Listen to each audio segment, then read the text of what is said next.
नमस्कार दर्शक बंधु आपण समस्त को ओडिशा तंत्र ज्ञान यूट्यूब चैनल को हार्दिक स्वागत। आज वीडियो रे गोटे एमिति मंत्र साधना विषय रे कथा हेबा जहाँकि परीक्षित 100% काम करे। या कहती सर्वकार्य सिद्धि मंत्र। कार्य सिद्धि हो बोली समस्ते चाहती। प्रत्येक दिन सकाळ उठिबा मात्रे गोटे लोक एया चिंता करे जे से जेउ काम रे जाउची दिनटा जाक भितरे से समस्त काम बिना द्वंद्व रे बिना बाधा विघ्न रे शीघ्र अति शीघ्र सुरुखुर केमती काम हो जाऊ। किंतु मनुष्यर प्रारब्धर किछि एमिति कुकर्म थाए जहाँ ताकू मंत्र जपर दूरे रखे। देखिए जब प्रारब्धर कर्म आपणक ऊपर हावी होबाक लगे सेतेबेले जानिबे जे शरीर रे आलस्य अधिक आसीजिवो। कौनसी प्रकार पूजा पाठ करिया को इच्छा हबनी, मंत्र जप होम आदि करिया को इच्छा हबनी।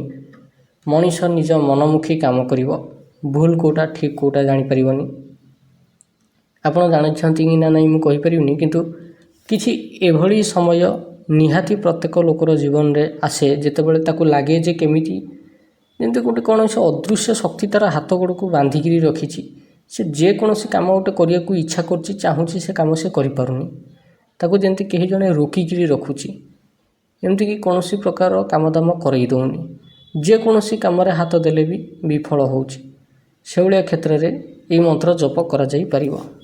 दिने जने सब्सक्राइबर मत इंस्टाग्राम रे मेसेज करथिले ताको पाखरे दीटा अति उच्च कोटीर मंत्र थिला जोटा कि स्वयं सिद्ध भाव काम करथला। सेथु गोटे होची स्पर्श सम्मोहन आ गोटे थिला कार्य सिद्धि मंत्र। से दुईटी मंत्र स्वयं सिद्ध थिला किंतु से मंत्र दुईटीर परीक्षा करिया परे जना पड़िला जे मंत्र सीना काम करछि किंतु तार साइड इफेक्ट बहुत अधिक रही।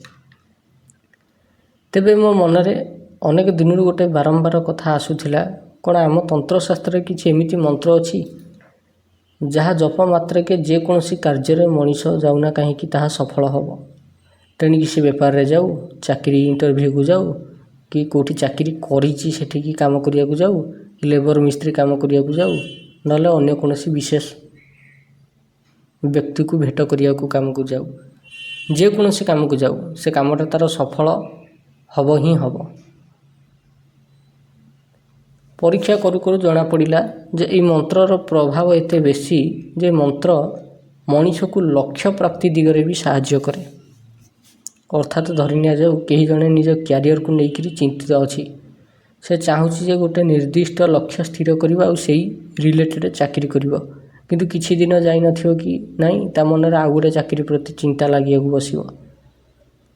कौन करियो से मनीष तार बारंबार माइंडसेट जदि चेंज होथबो कौन सी गोटाए कर्म को धरिकी से जदि रही पार न थबो ताले जानिबे तार प्रारब्धर कर्मचक्रटा बहुत खराब अच्छी। जार कर्मचक्र बहुत खराब थाए से भाया लोक को कर्म मिलेनी सहजरे। अधिकांश लोकंकर कुंडली रे देखिए शनि नीचस्थ जार अछंती जानिबे जे से लोकर प्रारब्धर कर्मटा भारी खराब अच्छी, भारी खराब अच्छी। कहीं कारण शनि हेले निजे कर्मर कारक ग्रह। जितेबाला गोटे मनुष्यर कर्म ही खराब अच्छी ताकू से कर्म हिसाब रे फल मिलिबो। तबे वर्तमान आपण को ये मंत्रटा दबाक जाऊँगी। मंत्रटी होची सर्वकार्य सिद्धि मंत्र। जेकोसी काम को आप जातु ना कहीं से काम रे जदि हबार चांस नहीं आपन को लगुच ये कामटा हौका रहीज कि कौन से लोक गोटे बाधा विघ्न उत्पन्न कर से भाया क्षेत्र में मंत्रटा को डेली जप करने द्वारा काम होपणकर। कौन केमती करेंगे ये साधना करने केवल साफल्य माला दरकार आ धूप दीप दरकार। साफल्य माला कौन आपन जानते स्फटिक बोली गोटे माला अच्छी से स्फटिक मालाटा को साफल्य मंत्र रे सिद्ध कर दिगले प्राण प्रतिष्ठा कर दिगले से साफल्य माला हो जाए। से माला रे ही ये मंत्रटा को जप करिया को पड़े। ये मंत्र साधना पे अन्य कौन जिनसर आवश्यकता नहीं। जेकोसी बुधवार दिन सकाळे हो नले राति हो स्नान सारिकी शुद्ध होकरी जेकोसी दिग को आप मुँह करके बसीपारे, जेकोसी रंगर वस्त्र आप पिंधि पारे, सामने गोटे प्लेट उपर धूप दीप जलईदेवे ଆଉ ସାଫଲ୍ୟ ମାଳା ଧରିକିରି এই ମନ୍ତ୍ରଟାକୁ 5 ମାଳା ଜପ କରିବେ। କ'ଣ ମନ୍ତ୍ର? ଓମ୍ ଶ୍ରୀଂ ସର୍ବ କାର୍ଯ୍ୟ ସାଫଲ୍ୟ ସିଦ୍ଧୟେ ଓମ୍ ନମଃ। ଇଏ ହେଲା ମନ୍ତ୍ର। ଏହି ମନ୍ତ୍ରକୁ ଆପଣ ଯେତେ ଅଧିକ ଜପ କରିବେ ସେତେ ଭଲ ପ୍ରଭାବ ଦେଖାଇବ। ୟାର ସାଧନାର ଅବଧି ତ ସେମିତି କିଛି ନିର୍ଦ୍ଦିଷ୍ଟ ନାହିଁ। ମୋ ହିସାବରେ ମୁଁ ଭାବୁଛି ଗୋଟେ ସାଧକକୁ କମ୍ ସେ କମ୍ 3 ମାସ ପର୍ଯ୍ୟନ୍ତ ଏହି ସାଧନା କରିବା ନିହାତି ଦରକାର।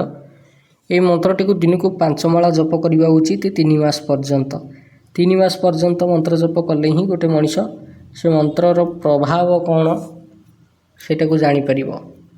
ନୀତି ଏହି ମନ୍ତ୍ର ଜପ କରିବା ଦ୍ୱାରା ଆଗାମୀ 12ରୁ 15 ଦିନ ଭିତରେ ଅନେକ କିଛି ଚମତ୍କାରୀ ଘଟଣା ଆପଣଙ୍କ ଜୀବନରେ ଘଟିବାକୁ ଲାଗିବ। ଦେଖିବେ ଆପଣଙ୍କୁ ପ୍ରତ୍ୟେକ ଦିଗରୁ ଲାଭ ମିଳୁଛି। ଛୋଟ ମୋଟ କାମ ଯେଉଁଟା ହେଇପାରୁନଥିଲା ସେ କାମ ହେବାର ଲାଗିଛି। ଯେଉଁ ଇଚ୍ଛା ଅନେକ ଦିନରୁ ପୂର୍ଣ୍ଣ ହେଇପାରୁନଥିଲା ସେ ଇଚ୍ଛା ପୂର୍ଣ୍ଣ ହେଉଛି। କାମରେ ଆସୁଥିବା ବାଧାବିଘ୍ନ ପୂର୍ଣ୍ଣତଃ ନଷ୍ଟ ହେବାରେ ଲାଗିଛି। ତେବେ ଏହି ସାଧନାର କ'ଣ ନିୟମ ରହିଛି? ଯେତେବେଳେ ମନ୍ତ୍ର ସାଧନା ଚାଲିଥିବ ସେ ସମୟରେ ପିଆଜ ରସୁଣ ଖାଇପାରିବେ, କିନ୍ତୁ ତେଲ ମସଲା ଆମିଷ ଖାଇବା ବନ୍ଦ। ସାଧନା ଅବଧି ଭିତରେ ପାନ ବିଡ଼ି ଗୁଟକା ମଦ ଭଳିଆ ନିଶା ଦ୍ରବ୍ୟ କିଛି ଖାଇବେ ନାହିଁ।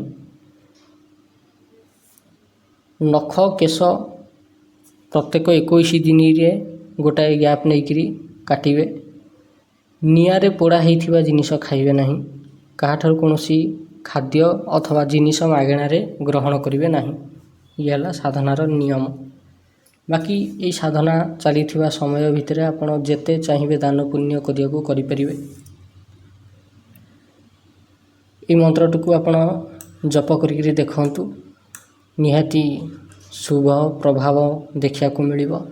ଯଦି ଭିଡ଼ିଓଟି ଭଲ ଲାଗିଛି ଏଇଭଳି ଭିଡ଼ିଓ ଦେଖିବା ପାଇଁ ଆପଣ ଆମ ଚ୍ୟାନେଲ୍ ଓଡ଼ିଶା ତନ୍ତ୍ରଜ୍ଞାନକୁ ସବସ୍କ୍ରାଇବ୍ କରନ୍ତୁ। ଭିଡ଼ିଓଟିକୁ ଶେଷ ପର୍ଯ୍ୟନ୍ତ ଦେଖିଥିବାରୁ ବହୁତ ବହୁତ ଧନ୍ୟବାଦ।